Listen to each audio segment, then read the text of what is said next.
Okay, welcome back. So in this step, I'll show you how to connect an email account so that you can use the platform to send outgoing emails. But basically the way it's done, you start here in the dashboard and go up to the upper right hand corner to access the settings. And next you want to go for the email tab. We offer 3 different ways to connect one of your email accounts. Probably the simplest one is if you use a G Suite account, is to use the Gmail API setup, in which case you just hit this configure button and then you'll click the Get Google API button and it will bring up a pop-up from Google which allows you to connect one of your accounts depending on what you're logged in as. So if you've, like me, got multiple accounts, you can choose from them in the list. Why not? And then hit the allow button. Now Google at any time can change their API, and they have been recently experimenting and changing things. So this option might change in the future next time you see it. So that's why we offer other alternative ways of connecting your email address. As I said, this first one is probably the simplest if you're a G Suite account user.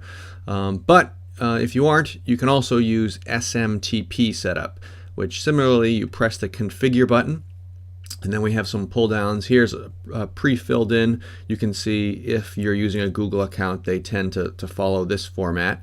But you'll want to check the specific settings with whatever your host, whatever your email provider is, to find out what these port numbers are and such.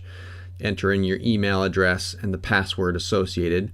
But we also have pre-configured here. If you use SendGrid, these are the forms, the fields that SendGrid is looking for, or any other SMTP account that you might have. If this is the method you're using, then after you've configured it, you'll then want to activate it with this little switch here, and now you're ready to go. Or conversely, if you were to use this first method that I showed you there, I just deconfigured it or inactivated it. If I were to use this first method I showed you a moment ago, after connecting, then go ahead, I'll allow that. Success. Now you want to activate that as well. You can only have one email address at a time configured with the platform. And then the third method we have here is with Postmark. If you have an account with them, then you only need 2 fields. You'd log into your Postmark account and you'd want to get the API token and a Postmark server token. You'd copy and paste those 2 into these fields, save it, and then likewise activate it.